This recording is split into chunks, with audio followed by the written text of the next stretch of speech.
রমজানে নিম্ন আয়ের হতদরিদ্র মানুষ এবং পথচারীদের জন্য বিনামূল্যে ইফতারের সুযোগ দিচ্ছে স্বেচ্ছাসেবী সংগঠন ভালো কাজের হোটেল। টাকা না থাকলেও ভালো কাজ করলেই সেখানে মিলবে ইফতার। পুরো রমজান মাস জুড়ে প্রতিদিন রাজধানীর 15টি পয়েন্টে চলছে এমন ব্যতিক্রমী কার্যক্রম। ক্যাশ কাউন্টারে হাঁকডাক নেই, নেই হোটেল বয় বা বেলের শব্দ। সুসজ্জিত টেবিলে খাওয়ার ধুমও চোখে পড়ে না। রেস্তোরাঁর স্বাভাবিক হট্টগোল এখানে অনুপস্থিত। ফুটপাতের দেয়ালে লেখা ভালো কাজের হোটেল। মানুষকে ভালো কাজে উৎসাহ যোগাতে রাজধানীর একদল তরুণের এই স্বেচ্ছাসেবী সংগঠনের যাত্রা শুরু 2019 সালে। ভালো কাজের কথা জানিয়ে সেহরি ও ইফতারের সুযোগ পাচ্ছে অসহায় মানুষ।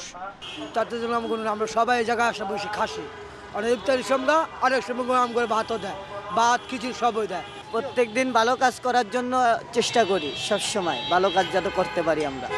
আমার মন প্রাণ উজাড় করে আমি নিজে স্বেচ্ছায় এখানে দাঁড়াইছি সুন্নত পালন করার জন্য সবার আগে, আর সব মিলে আমি এটাকে অ্যাপ্রিসিয়েট করি। রাজধানীর 15টি ও এর বাইরে 3টি স্থানে প্রতিদিন বিভিন্ন শ্রেণী পেশার মানুষকে দেয়া হচ্ছে ইফতার। মেনুতে শরবতের পাশাপাশি কোনোদিন থাকছে বিরিয়ানি, কোনোদিন ভুনা খিচুড়ি, মাংস, ডিম, আবার কোনোদিন থাকছে গরুর মাংস পোলাও। এখানে ফ্রিতে ইফতার করানো হয়, কোনো টাকা পয়সা নেওয়া হয় না, সামান্য একটা ভালো কাজের বিনিময়ে। একটা বাচ্চা কাচ্চারে পার করে দেয়, বা একটা কানামানসি করে দেয়, বা গেলের বোঝা উড়ে দেয়। আয়োজকরা বলছেন প্রতিদিন 5000 মানুষের জন্য থাকছে ইফতার আয়োজন। একটি ভালো কাজের অভ্যাস বদলে দেবে সমাজ, এমন প্রত্যাশা তাদের। কে কি ভালো কাজ করে এসেছে এটা আমরা শুনি, তো এই জিনিসটা আমরা করি।